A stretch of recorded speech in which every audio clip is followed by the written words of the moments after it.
bienvenue dans ce nouvel opus du 14h42. Aujourd'hui, je m'invite chez eux ou dans leur lieu de travail. Donc c'est bonjour Andrea Fradin, Salut journaliste Jean-Marc. internet, qui est en ce moment à Rue 89, et Olivier Herched, qui est Bon. maître de conférences en sciences de l'information et de communication à l'Université de Nantes.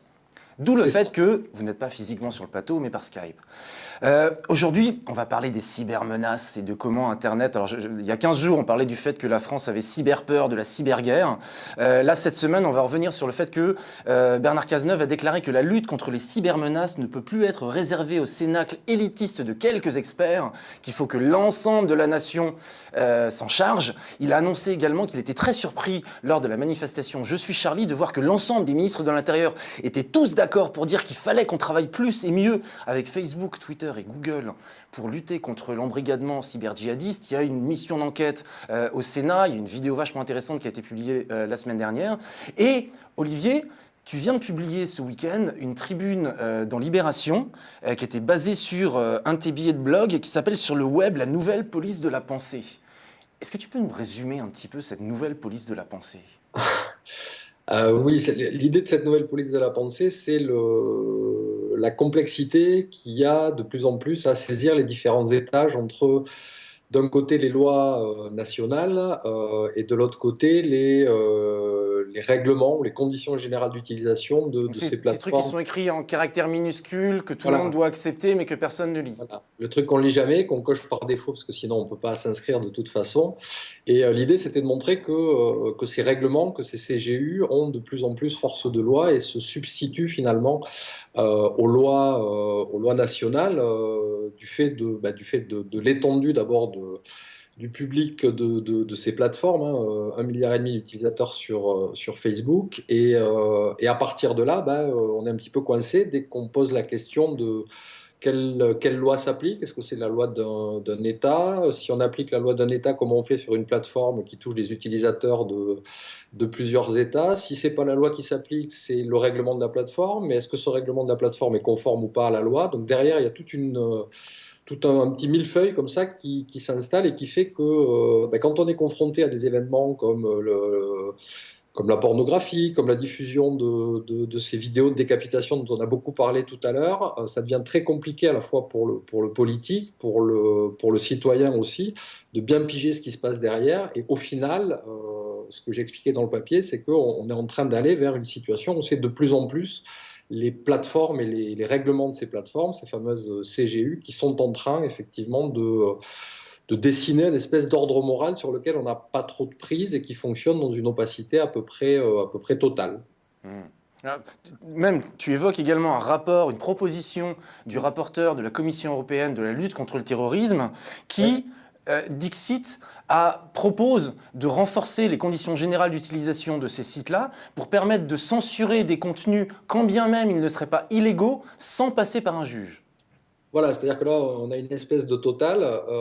Non seulement on zappe la case justice, qui jusqu'à preuve du contraire est quand même un petit pilier de la démocratie et de l'état de droit, et ensuite on s'appuie effectivement, on recommande de négocier directement, alors on ne sait pas sous quelle forme, mais de négocier directement avec ces plateformes-là pour qu'elles suppriment les contenus qui ne seraient pas conformes à leur CGU, qui pourrait déplaire à tel ou tel État. Alors, on a encore la chance, on va dire, d'être dans un État qui est un État démocratique, mais on voit très bien ce que ça peut donner si c'est un État un petit peu moins démocratique qui commence à négocier avec Facebook et Twitter ou avec d'autres. Donc, on zappe la case Mais justice et on fait appliquer le règlement des CGU plutôt que la loi. tu parles beaucoup de Facebook, mais il y a des différences entre Facebook, Google, Twitter ? Des différents, oui, il y en a, oui, des différences. Il y a pas tellement de différences dans leur CGU, c'est à peu près les mêmes, hein, c'est-à-dire on leur signe grosso modo un chèque en blanc sur l'utilisation de nos données, sur la captation de nos données. Après, il y a des différences effectivement comment dire, en termes d'écosystème. Google, c'est un écosystème qui englobe tout un tas de sites tiers, de plateformes différentes, depuis YouTube jusqu'à Gmail, en passant par le moteur de recherche, etc. Des applications aussi qui rachètent. Facebook, c'est plus un site, on va dire, vertical C'est un qui silo. fonctionne. Voilà, plus un silo. On va montrer un exemple concret de ce qui se passe avec Facebook, un petit extrait vidéo. En parlant de reconstruction mammaire, Michel. Oui, c'est bientôt la période des contes de Noël. Vous savez, le monde merveilleux des étoiles, de la neige, des sapins. Et aujourd'hui, nous allons vous raconter le monde merveilleux selon Facebook. Un monde dans lequel il n'y a que de belles choses, que des gens heureux, que de belles images. Sûrement pas ce genre de choses que l'on trouve sur notre site Allo Docteur, où une dame montre ses seins à un docteur probablement très pervers. Alors, quand les gentils messieurs de Facebook voient ça, eh bien, ils nous avertissent très gentiment en nous rappelant ce qui ne doit pas se faire dans leur monde merveilleux. Et ils bloquent le compte Facebook d'Allo Docteur pendant 3 jours. Pan sur les seins.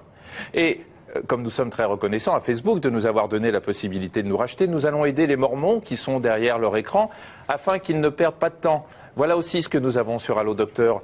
Un zizi de petit garçon avant une circoncision.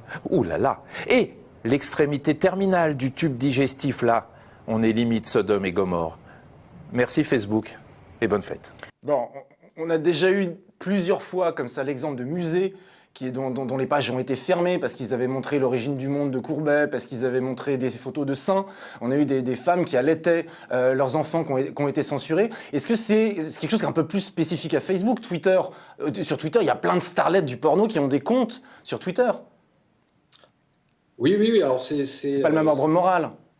c'est spécifique. Enfin, pour l'instant, les exemples les plus frappants, c'est sur Facebook, c'est chez Apple aussi. Steve Jobs a construit, quand il était encore vivant en tout cas, tout l'écosystème Apple sur l'idée que c'était une espèce comment dire, d'environnement safe, no porn. Donc il n'y a pas de contenu porno sur l'Apple Store. Comment? Il n'y a pas de contenu porno sur Apple Store. Il y a un peu d'érotisme.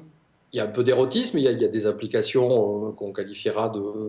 ouais, je sais pas, enfin, il y a Playboy sur l'Apple Store, Hustler, il y a plein d'applications de ce type-là, mais par contre, effectivement, Apple je crois que c'est l'année dernière, a viré la totalité du catalogue d'un éditeur de BD parce que sur une de ces BD, on voyait en page de couverture la poitrine d'une femme, c'était une BD sur les Amazones, et il s'est pas posé de questions, c'est-à-dire qu'il a pas viré le titre en question, il a viré l'intégralité du catalogue des BD de cet éditeur. Donc là, il y a une vraie, je sais pas trop comment qualifier ça, une espèce de morale nord-américaine qui s'installe et qui effectivement, à partir du moment où ce sont aussi en partie des algorithmes qui sont chargés de faire appliquer cette morale-là, qui parfois passent à côté, et c'est l'exemple du tableau L'origine du monde, qui était considéré comme de la pornographie et pas comme de l'art. Donc ça ouvre la porte à un certain nombre de dérives et d'interprétations algorithmiques. Est-ce qu'on sait pourquoi Twitter est un peu plus libéral que ne l'est Facebook? Non, peut-être que d'abord c'est un média qui est de nature un petit peu différente. Il y a effectivement comme tu disais, des starlettes du porno qui ont leur compte Twitter. Il y a peut-être en quantité un petit peu moins d'images ou de vidéos qui circulent.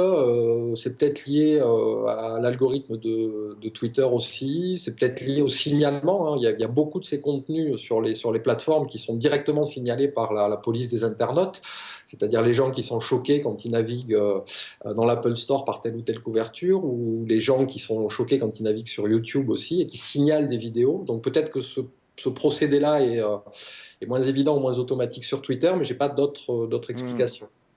Et Google, YouTube, on sait un peu comment ça fonctionne? Alors, pour ce qui est de détecter tout ce qui sort un petit peu du cadre, il y a en gros plusieurs logiques. La première logique, c'est effectivement le signalement des internautes, donc le petit bouton qui permet de reporter une vidéo pour tel ou tel motif. C'est pareil sur Facebook. Ensuite, il y a l'algorithme en lui-même qui détecte un certain nombre de choses sur la base de mots-clés, par exemple, qui sont associés à des vidéos qui sont postées. Donc là, il y a une espèce d'index avec des mots-clés qui sont repérés et qui sont regardés par l'algorithme. Mais là aussi, récemment, je ne sais plus qui de chez Google, justement à propos des vidéos djihadistes, disait qu'il y avait plus de 300 heures de vidéos qui étaient chargées sur YouTube toutes les minutes, donc c'était absolument impossible pour eux de faire une censure préalable. Et puis ensuite, il y a les accords avec un certain nombre de sociétés ou d'ayants droit qui font que sur un certain notamment type du cinéma et de la musique. Voilà, qui font que ces sociétés passent par ces majors, pardon, passent par des sociétés de services qui ont leurs propres algorithmes qui vont farfouiller sur le web, qui détectent des contenus qu'ils estiment être des contenus illégitimes et qui les signalent, qui les font remonter ensuite chez Google ou chez Facebook. Et à partir de là, comme derrière il y a des accords commerciaux, bah, effectivement, Google se dépêche d'éliminer les contenus concernés.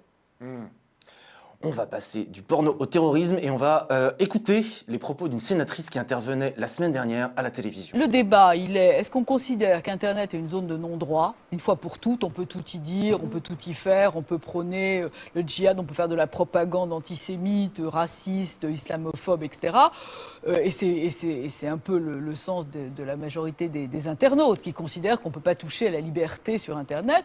Ou est-ce qu'on considère que c'est un État qui doit être un État de droit et dans lequel on peut mettre des barrières et des limites? Bon, ça, c'est le débat.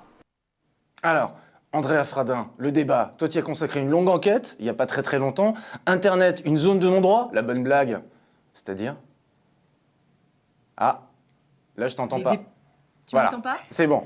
Donc... Okay. Quand des députés comme cette députée dont j'ai pas vu le nom... Alors, Nathalie Goulet, qui préside la commission d'enquête sur l'embrigadement des djihadistes, notamment grâce à Internet. Voilà, ça me fait rigoler quand j'entends dire que Internet est une zone de non-droit, parce que juste en prenant les faits qui nous ont occupés malheureusement ces derniers jours, donc le terrorisme et l'apologie du terrorisme, en fait, il y a des tonnes de textes qui encadrent la responsabilité des acteurs sur Internet. Mais tous les acteurs, hein, que ce soit donc les Google, les Facebook dont on parlait tout à l'heure, qui ont l'obligation de retirer des contenus qui leur sont signalés, s'ils sont manifestement illicites. Ils ont l'obligation aussi de mettre en place une procédure de signalement, ce qu'ils ont fait. Il y a les opérateurs comme Orange, Free et compagnie qui ont aussi l'obligation par un autre texte de coopérer avec la police. Google et Facebook aussi ont l'obligation de coopérer avec la police dans le cadre d'une enquête. On peut citer encore, je ne sais pas, la loi qui a renforcé la lutte contre le terrorisme qui a été votée là ces derniers mois. En novembre dernier. Voilà. Qui fait que l'apologie du terrorisme, c'est 5 ans de prison, mais si c'est sur Internet, c'est 7 ans de prison. Voilà, donc en plus, le fait de faire la même chose que tu ferais dans la rue et qui est puni, mais sur Internet, c'est plus grave, c'est un facteur aggravant. Cette loi prévoit aussi le blocage des sites qui font l'apologie. On attend les décrets d'application, mais effectivement, il y aura un certain nombre de sites web qui seront bloqués par les fournisseurs d'accès Internet. Et déréférencés par les moteurs de recherche. Et là, les décrets devraient arriver, selon Bernard Cazeneuve, là, début février, incessamment sous peu. Il y a ça, donc ça, c'est la procédure classique avec les juges. Et en plus, il faut ajouter à ça la couche un peu exceptionnelle, la couche, finalement, sans juge, ce qu'on appelle les écoutes administratives. Et là encore, un agent du renseignement qui veut avoir des infos sur un internaute peut, dans le cadre d'une enquête spéciale, demander à avoir l'adresse IP, demander à qui cet internaute parle, à quelle heure, d'où, etc. Et ça, pareil, il peut le demander aux fournisseurs d'accès Internet ou aux acteurs comme Google et Facebook. Donc, dire qu'il n'y a pas d'obstacle, il n'y a pas de barrière, il n'y a qu'une liberté sans borne sur Internet, ça paraît juste aberrant. Et si on veut renforcer la surveillance sur Internet, il va falloir vraiment faire preuve d'imagination, parce que concrètement, tous les dispositifs légaux existent déjà. La question, peut-être, c'est dans les moyens mis en œuvre pour appliquer ça. Ça, effectivement... C'est ce que tu racontais dans ton article, c'est grosso modo un internaute qui se réjouit des attaques sur Twitter ou Facebook. La loi a déjà prévu le cas. Une vidéo qui apparaît sur YouTube ou Dailymotion, la loi prévoit le fait de les retirer. Un commentaire ou un article faisant la promotion du terrorisme, la loi est déjà là. Un site internet entier appelant à des actes terroristes, pareil. Des terroristes qui communiquent entre eux sur Internet, ils peuvent être mis sur écoute. Pareil. Comment t'expliques le fait qu'on a cette sorte de mythologie de Internet comme zone de non-droit qui est répétée depuis des années? Parce que Internet, c'est un peu... même si ça fait... C'est terra incognita, Oui, même si ça fait vraiment partie du réel et du quotidien aujourd'hui, on a toujours l'impression que c'est un peu en dehors de nous, en dehors de la société, un peu... C'est pas tangible, c'est pas palpable, alors du coup, c'est pas la vraie vie.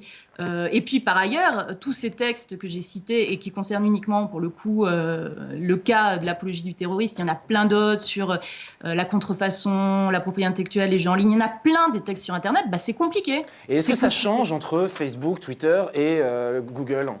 Comment ça? Est-ce que la façon dont Google, Facebook et Twitter ont d'appliquer ces textes-là, est-ce que... Effectivement, dans la mise en pratique, il y a des différences, parce que la loi ne dit pas, par exemple, à quelle allure il faut retirer un contenu qui est signalé. La loi dit seulement un retrait prompt. Il faut retirer promptement. Bon, les interprétations diffèrent aussi en fonction des moyens et des plateformes qui sont sollicités. Il y a une différence entre Dailymotion, qui est un acteur français et disons régional, et YouTube, qui est énormissime et qui reçoit des centaines d'heures de vidéos par minute. C'était Benoît Tabaka, qui était auditionné par Nathalie Goulet la semaine dernière au Sénat. Et quand on lui a demandé, mais vous, comment vous faites avec Pharos? Donc Pharos, c'est cette plateforme où les internautes peuvent dénoncer des contenus litigieux. Il dit, mais nous, dès qu'on reçoit une demande de Pharos, on coupe.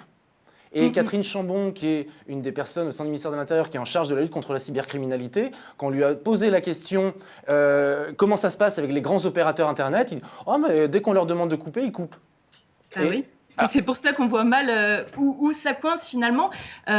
Effectivement, il y a débat sur l'action de retrait et le temps que les plateformes mettent pour réagir. Certains disaient, mais enfin, sur YouTube, ils ont mis des jours à retirer, par exemple, des vidéos d'exécution. Oui, alors, la vidéo du policier, ça a mis 7 jours apparemment à être retirée. Voilà, donc en fonction des différents acteurs, ça varie. Peut-être qu'effectivement... Alors que Facebook, elle a disparu dans les minutes qui ont suivi sa mise en ligne. Voilà, c'est ça. Donc peut-être qu'effectivement, il faudrait renforcer la collaboration entre les acteurs. Mais c'est pas au niveau de la loi, c'est pas en rajoutant une nouvelle couche légale que ça va s'améliorer. Peut-être qu'il faudrait, par exemple, renforcer les effectifs au niveau de Pharos, qui est complètement... Pharos, c'est cette plateforme mise en place au sein du ministère de l'Intérieur, qui a dû gérer 137 ou 127 000, je crois, contenus dénoncés l'année passée. Et suite aux attentats et au massacre à Charlie Hebdo et aux attentats à Paris, ça a été quelque chose comme 27 000 contenus qui ont été dénoncés en quelques jours. C'est ça, c'est ça. Et ils ont dû renforcer leur effectif, je crois, en embauchant 12 personnes supplémentaires. Donc peut-être que c'est là qu'il faut vraiment... renforcer le dispositif et pas au niveau de la loi. C'était ça qui était intéressant également, c'est que tu rappelais dans ton papier que suite aux attentats, Manuel Valls avait donné 8 jours à Bernard Cazeneuve pour trouver des solutions pour résoudre les problèmes posés par Internet et les réseaux sociaux. 8 jours après, on a vu, il y a eu effectivement, ils ont annoncé l'embauche de 2800 personnes dans les services de renseignement, les services de police judiciaire et au ministère de la Justice. Et le point 6, c'était tout en bas, c'était marqué « On va renforcer la surveillance de l'Internet des djihadistes ». Oui, mais qu'est-ce que ça veut dire? J'aimerais bien qu'on m'explique ce que ça veut dire. Moi, des échos que j'en ai, des réunions qui ont eu lieu entre le cabinet de ministère de l'Intérieur et les acteurs concernés, finalement me rassurent parce qu'ils semblent eux-mêmes se rendre compte que tout existe déjà et qu'il n'y a pas à rajouter une nouvelle couche. Donc finalement, on semble, pour le moment en tout cas, éviter au pire. Visiblement, ils cherchent à renforcer la collaboration, à faire en sorte que le signalement se fasse plus rapidement, soit plus fluide et pas à renforcer le dispositif légal, tout simplement parce que je pense qu'ils savent pas quoi ajouter de plus, sachant que... Oui. Est-ce que tu sais ce chiffre de 7 jours qui a beaucoup circulé dans les médias sur le fait de retirer la vidéo où on voit ce policier se faire tuer, qui a été prise par un voisin qui filmait ça depuis son appartement? Est-ce que tu sais d'où cette information sort et est-ce que c'est vrai, est-ce que ça a été vérifié et pourquoi est-ce que ça aurait mis 7 jours? Alors le problème des 7 jours et le problème des délais d'action, généralement les plateformes ne communiquent pas là-dessus, refusent de donner des informations là-dessus parce qu'elles sont souvent gênées aux entournures sur ces délais. Donc non, je ne peux pas dire que... Alors, pour être tout à fait transparent avec les gens, les auditeurs, les spectateurs, on a invité des responsables de Google, mais Benoît Tabaka vient juste de partir hier à Rome, il a un nouveau poste. Facebook, ils sont toute la semaine entre la Grande-Bretagne et les États-Unis. Et du côté Twitter, il y a une nouvelle responsable des politiques publiques de Twitter qui est arrivée il y a 3 semaines. Et donc, c'est encore un petit peu trop tôt, vu le contexte ambiant, pour qu'ils puissent venir parler de tout ça avec nous. Voilà. Mais, voilà. Et je posais la question sur cette histoire de 7 jours parce qu'effectivement, j'ai beaucoup entendu dans les médias que Google avait été long, alors que j'étais étonné d'entendre Benoît Tabaka, responsable de chez Google, dire que non, dès qu'on nous demande de retirer, nous on retire. Et où, à contrario, j'ai fait une enquête, je ne sais pas si tu l'as lu la semaine dernière, où j'ai montré que le hashtag Je suis Kouachi, dont on avait beaucoup entendu parler dans les médias comme étant un appel formidable à la haine qui avait débordé sur Twitter, en fait, c'était quelques dizaines, quelques centaines de personnes qui étaient au Moyen-Orient qui l'avaient tweeté, mais ça avait été retweeté par des des milliers, des dizaines de milliers de personnes en France qui voulaient le dénoncer, et notamment par des responsables du Front National. Et qu'en fait, il y a une distinction. C'est pas parce qu'il y a des choses qui émergent sur les réseaux sociaux que c'est forcément effectivement des appels à la haine. Et moi, je me suis vraiment posé la question sur ces histoires de 7 jours. Est-ce que c'est une seule et même vidéo qui a fallu retirer, enfin qui a mis 7 jours à être retirée, ou est-ce que cette vidéo a été dupliquée? Bah, c'est ça le problème aussi dans le retrait, c'est un peu... Parce qu'on sait très bien que quand on ferme un contenu sur Facebook ou un compte sur Twitter, il recrée un autre compte derrière. Ben c'est ça, c'est un peu Sisyphe sur Internet.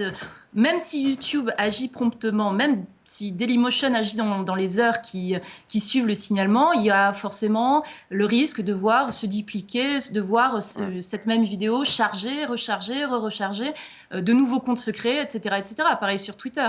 On bannit un compte, on signale un tweet, mais d'autres tweets secrets, d'autres comptes secrets. C'est un peu sans fin. La question, c'est qu'est-ce qu'on met en œuvre pour que cette action, qui de toute façon risque d'être sans fin quoi qu'il arrive sur Internet, c'est par essence Internet se diffuse, c'est comme ça, soit le plus efficace possible sans en même temps viser des internautes qui n'ont rien à voir avec ces actes graves. Voilà. Olivier, est-ce que toi de ton côté tu as vu une différence là, notamment suite aux attentats Je suis Charlie, entre Facebook, Twitter et Google, dans la façon qu'ils avaient de réagir? Sur le terrorisme, clairement, la vidéo en question dont tu parlais a été retirée dans les minutes qui ont suivi sur Facebook.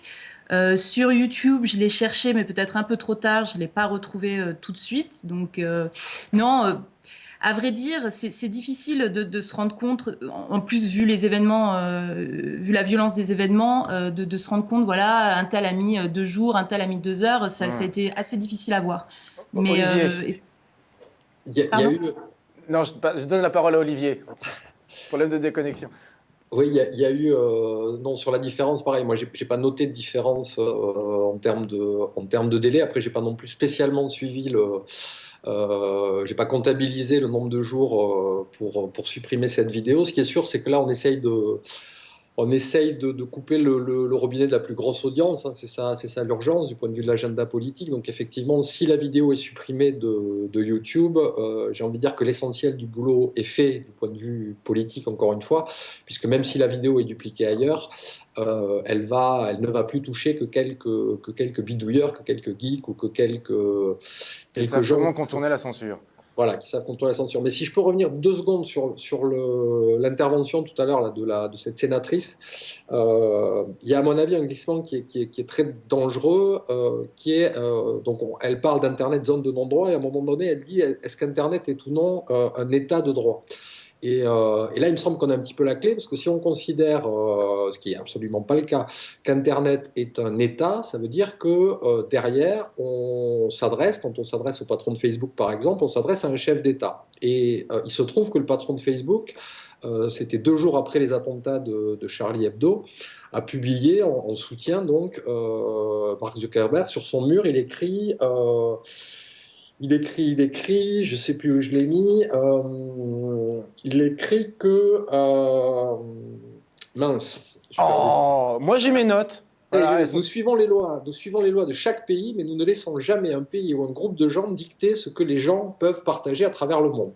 Donc ça veut dire que grosso modo, si Internet est un état de droit, il y a des chefs d'État, que Facebook est l'un de ces chefs d'État, et le patron de Facebook, le chef d'État, nous dit écoutez, c'est pas compliqué, on applique les lois, sauf si les lois ne nous vont pas, ou sauf si elles ne nous conviennent pas dans le cadre de notre règlement. Donc à partir de là, on peut faire ce qu'on veut, et on est une espèce effectivement d'État supranational avec ses propres lois, et on n'arrive plus à rien. Et c'est pour ça que derrière, à mon avis, il faut qu'on arrive, au-delà des effectifs policiers, au-delà de l'infiltration, ce qui est un vrai travail de police de ces réseaux djihadistes, et puis il y a de plus en plus, heureusement, de gens qui savent faire ça et dont c'est le métier. Je voyais qu'en Angleterre récemment, là, ils avaient déployé au Royaume-Uni, ils avaient annoncé 1700 policiers spécialisés. Une nouvelle unité, voilà, spécialisée dans Facebook et les réseaux sociaux. Mais au-delà de tout ça, contre-propagande.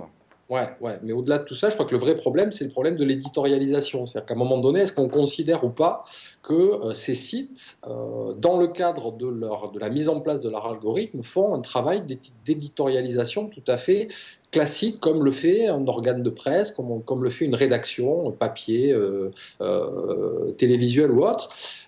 Et si ces sites-là font un travail d'éditorialisation sur des contenus, c'est-à-dire en gros s'ils décident que cette vidéo de décapitation, je la coupe ou je la laisse passer, ce qui est la question que se sont posées tous les médias classiques, ben si ces sites font ce travail-là, il faut qu'ils mettent sur la table, et il faut que le politique leur demande d'ouvrir la partie de leur algorithme qui décide et qui fait ces choix d'éditorialisation. Pour que ces choix-là soient transparents et qu'ils soient comptables, mais comme un État vote une loi et que tout le monde peut lire la loi.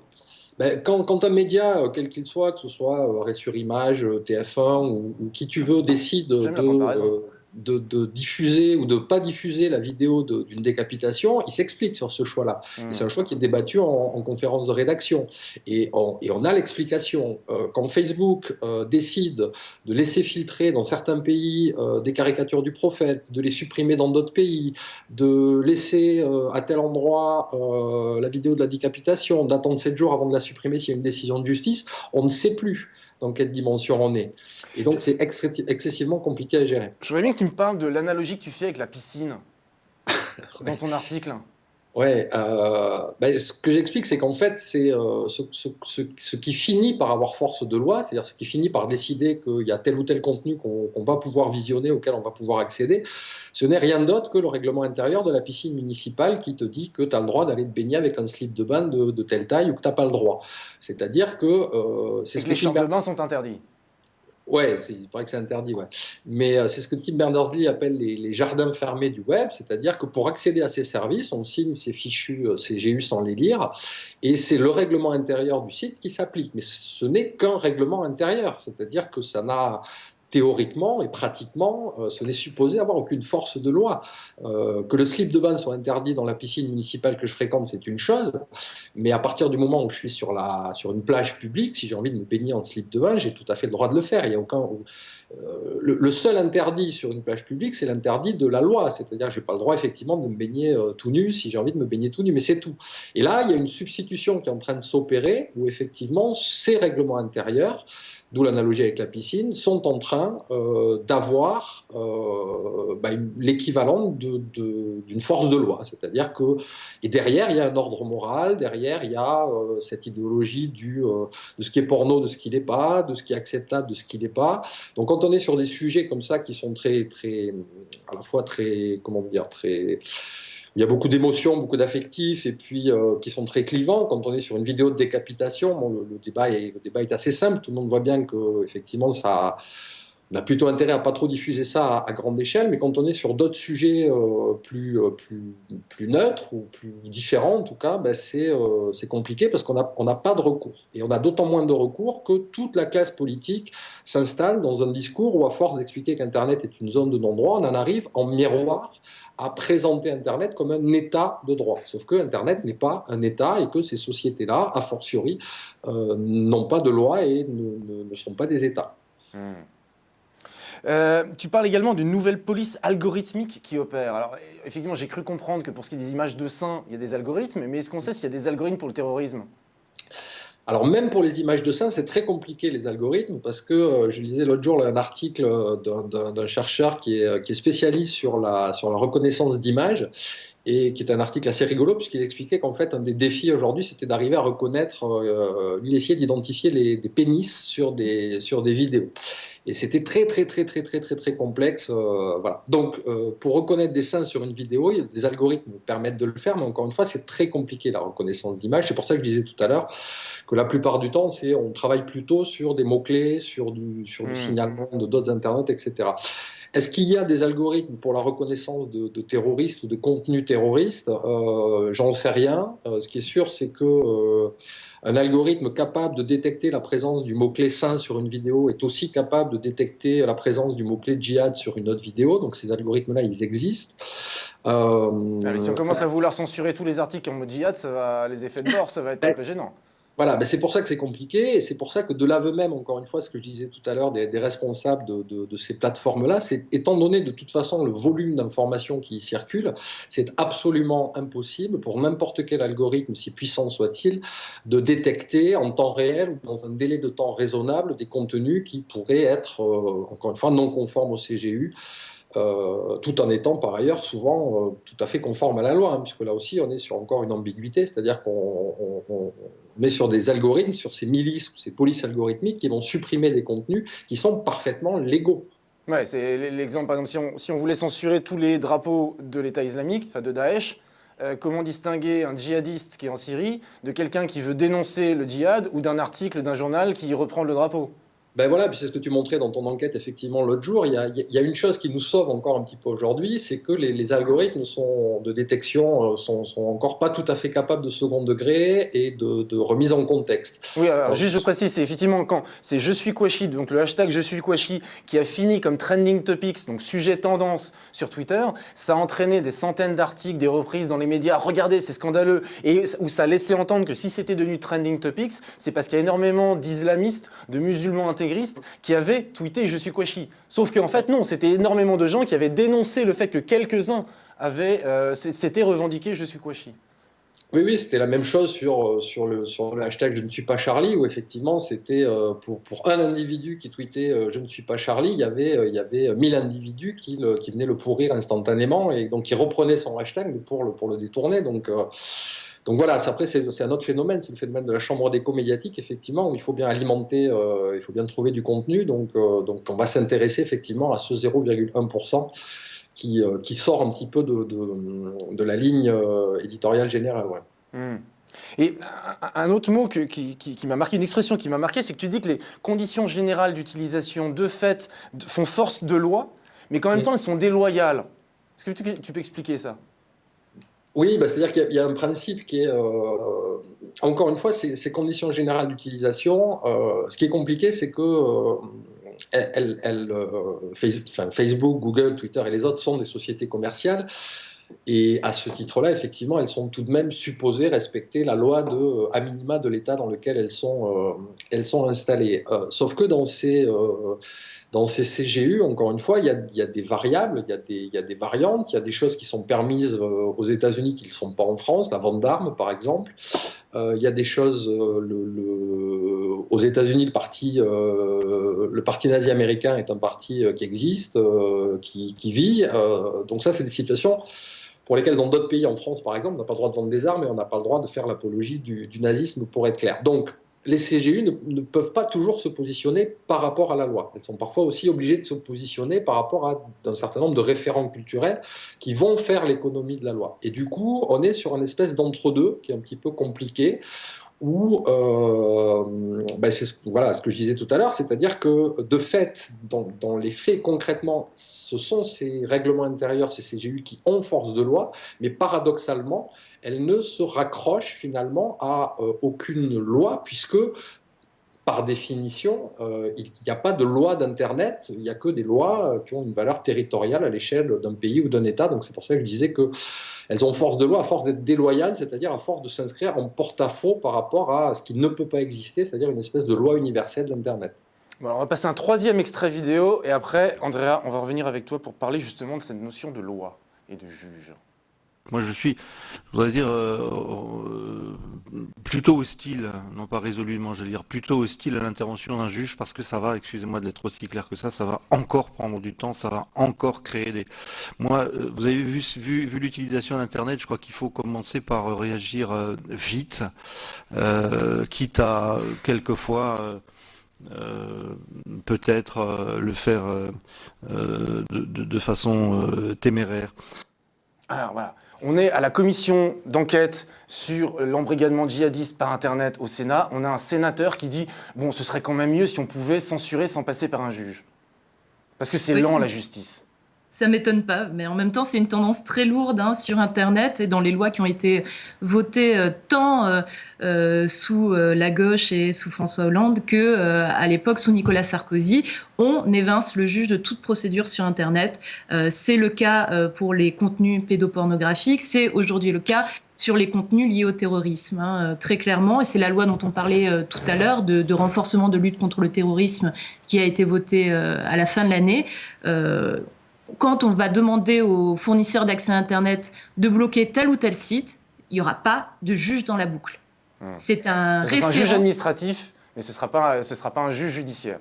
C'est ça, et c'est un référent cité par la CNIL. Donc, Alors, pour être tout à fait précis, Commission. auditionné par cette commission d'enquête, il y avait donc Catherine Chambon du ministère de l'Intérieur qui a évoqué cinquantaine de sites web d'incitation au terrorisme ou de promotion du terrorisme, et que sur cette cinquantaine de sites web, ils sont en train de finaliser la liste. Il y aura une dizaine de sites web dont le contenu sera bloqué. Pourquoi? Elle explique parce que ce sera de la prophylaxie, c'est-à-dire qu'on va rendre difficile.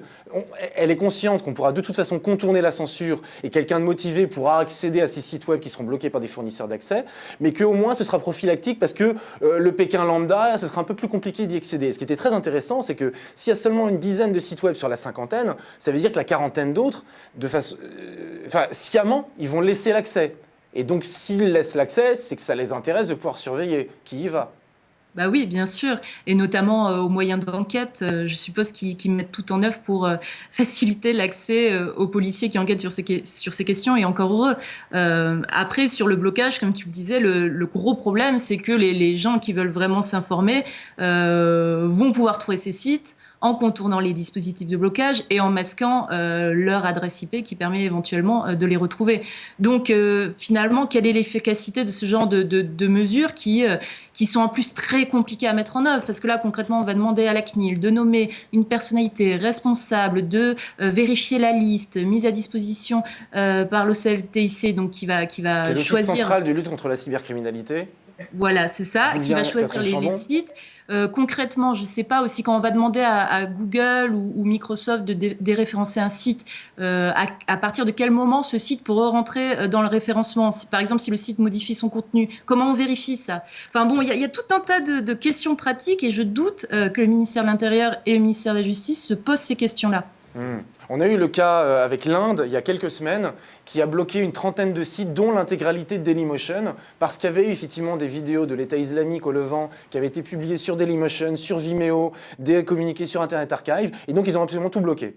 Bah oui, voilà, ça prouve bien que filtrer a priori, filtrer de façon systématique est complètement absurde et complètement inefficace, et en plus dangereux. On a eu, il y a cet exemple de l'Inde, il y a eu un exemple au Royaume-Uni aussi qui a une politique très offensive sur la lutte contre la pornographie, je dis pas la pédopornographie, mais la pornographie, et qui notamment bloquait certains sites et bloquer dans le même temps des sites qui permettaient de dénoncer des enfants victimes d'abus. Donc voilà, on voit bien que c'est pas du tout efficace et que c'est même contre-productif finalement. Je me souviens, à la fin des années 90, il y avait déjà des gens qui luttaient contre le filtrage d'Internet parce qu'ils voulaient faire un article sur le cancer du sein dans le cadre de leurs études universitaires, mais comme le mot sein était bloqué, ils ne pouvaient pas. Et ceux qui s'intéressaient au cuir, le mot cuir, toutes les pages où il y avait le mot cuir étaient bloquées également. Voilà. Olivier, hier, tu as paru sur ton blog un deuxième billet pour prolonger celui que tu avais déjà publié sur affordance.info, qui est donc ton blog, qui avait été repris par Libération, et où tu écris « Le code, c'est la loi, les plateformes sont des États, mais qui fait la police et qui sont les juges ?» Oui, le code c'est la loi, c'est une formule qui n'est pas de moi, c'est une formule de Laurence Lessig, qui était prof de droit à Stanford et qui s'est maintenant lancé dans la politique, et qui est notamment le créateur des licences Creative Commons. Voilà. Oui, la question, c'est effectivement... Alors, en 2000, Lessig publie son article où il explique que le code c'est la loi, c'est-à-dire qu'il dit en fait... il y a des gens, c'est ce dont on parle depuis tout à l'heure, qui sont des codeurs, qui rédigent des algorithmes, et ce sont ces algorithmes-là qui décident du périmètre de notre vie privée, de ce qui est diffusable, de ce qui n'est pas, etc. etc. De ce qu'on peut faire ou pas. Voilà, de ce qu'on peut faire ou pas. Il dit qu'il faut faire très attention à tout ça parce que si on laisse ces gens-là décider à notre place de ce que devrait être la loi, de ce qu'il est permis de faire ou de ne pas faire, on va se retrouver coincé. Et la situation actuelle, c'est que de fait, on est coincé. Parce qu'on est dans une situation, effectivement, où les algorithmes dont on parlait tout à l'heure, ils ont à la fois un pouvoir de police et un pouvoir de justice. C'est-à-dire qu'en permanence, puisqu'on parlait tout à l'heure, le monsieur qu'on voyait disait que c'était compliqué, c'était long, la justice, faire intervenir un juge, etc. Le temps judiciaire aujourd'hui sur Internet, c'est que pendant qu'on parle là, en permanence, il y a des algorithmes qui détectent des contenus et qui, en même temps, décident de les supprimer. Donc, ils font à la fois la police et la justice. Et où il n'y a pas de recours judiciaire, par ailleurs. Enfin, on ne peut pas porter plainte parce qu'il y aura un contenu censuré à tort. Après, on peut porter plainte en justice pour des contenus censurés à tort. Ça s'est pas trop fait à ma connaissance. Il y a des cas un petit peu à la marge, hein, cet éditeur dont je parlais tout à l'heure, là, qui se retrouve avec tout son catalogue de BD supprimé de chez Apple. Donc là, effectivement, lui, clairement, il est à la rue, hein, puisque c'était l'essentiel de son chiffre de vente. Donc là, qu'est-ce qu'on fait? Encore une fois, on est lié par des CGU, donc on se retourne contre Apple. On peut éventuellement derrière engager une action en justice, mais cette action en justice, elle est là aussi, entre guillemets, à l'avance vouée à l'échec, puisque on a déjà signé un contrat, un règlement intérieur qui dit Le que simple sur fait d'avoir plateforme, signé les conditions générales d'utilisation fait qu'on est d'accord avec ce que va faire Apple, Google, et- Twitter, Facebook. voilà. On accepte tout ça. Et donc, du coup, la question, c'est au final, qui sait effectivement, si le code c'est la loi, qui sait qui est juge de tout ça? Donc, il y a trois hypothèses. Première hypothèse, c'est les PDG des plateformes qui sont les juges. Et là, ça pose un petit souci, parce que jusqu'à preuve du contraire, ils ont été élus par personne. Donc, si Zuckerberg devient un juge planétaire pour 1,5 milliard d'individus, moi, j'en ai pas spécialement envie. Deuxième hypothèse, c'est qu'effectivement, ce sont les algorithmes qui sont le juge. Donc, c'est ce que je disais tout à l'heure. Ils sont à la fois à pouvoir de justice et pouvoir de police. Et troisième possibilité, c'est nous qui allons juger de ce qu'on accepte de voir ou de ne pas voir. Alors, c'est déjà ce qu'on peut faire un petit peu en signalant des contenus ou en choisissant de suivre, de s'abonner à certaines personnes ou pas. Mais ce qui pose problème, c'est que ces sites-là, on va juger en fonction de quels critères, si c'est nous qui devons le juger. On va juger en fonction d'un certain nombre de critères, mais ces critères-là, ils sont liés au contenu que ces plateformes nous balancent en permanence. C'est-à-dire qu'il y a plein d'études qui ont démontré, par exemple, que Facebook avait plutôt intérêt à mettre en avant des vidéos plutôt sympas, plutôt funky, etc. Parce que quand les gens étaient plutôt heureux dans leur tête, ils allaient consommer, ils allaient acheter des choses plus facilement. Donc, comme le but du jeu derrière, c'est de vendre, Facebook, effectivement, surexpose, suréditorialise, fait remonter les contenus qui sont plutôt rigolos, plutôt sympas, plutôt funky. Les petits chatons, quoi. Voilà, les petits chatons. Et donc, mais du coup, derrière, ça fait que ce sont des algorithmes qui nous nourrissent en permanence, qui entretiennent et qui installent chez nous aussi un certain nombre de représentations sociales, de codes sociaux, et que finalement, on va juger dans le sens où ces algorithmes pourraient nous amener à juger. Donc on perd une notion fondamentale qui est une notion effectivement de libre arbitre et de responsabilité. Et c'est pour ça que derrière, à mon avis, le seul moyen d'en sortir, c'est de poser clairement la question de l'éditorialisation. C'est-à-dire à un moment donné, c'est quoi les critères de ton algorithme qui font que tel contenu va apparaître. C'est ce que tu demandes dans ton billet, c'est que tu demandes plus de transparence de la part de ceux qui contrôlent ces algorithmes. Ben oui, parce qu'il y a plein de débats. Il y a l'idée qui consisterait à dire oh là là, Google, Facebook, Twitter, ça devient des plateformes trop dangereuses, donc il faut les démanteler. Bon, ça c'est une idée qui a germé en Allemagne il n'y a pas très longtemps. Là, plein de gens qui veulent démanteler Google. On avait essayé il y a quelques années de démanteler Microsoft pour des situations d'abus de position dominante. On n'y est pas vraiment arrivé. On n'arrivera pas non plus à démanteler Google. Il ne faut pas rêver. L'autre solution, c'est de les nationaliser. Ça, je crois qu'on n'y arrivera pas non plus. Donc il reste une dernière solution il y a une autre solution qui serait de dire mettez votre algorithme complètement sur la table. Ça c'est pas possible puisque effectivement c'est industriel. Voilà.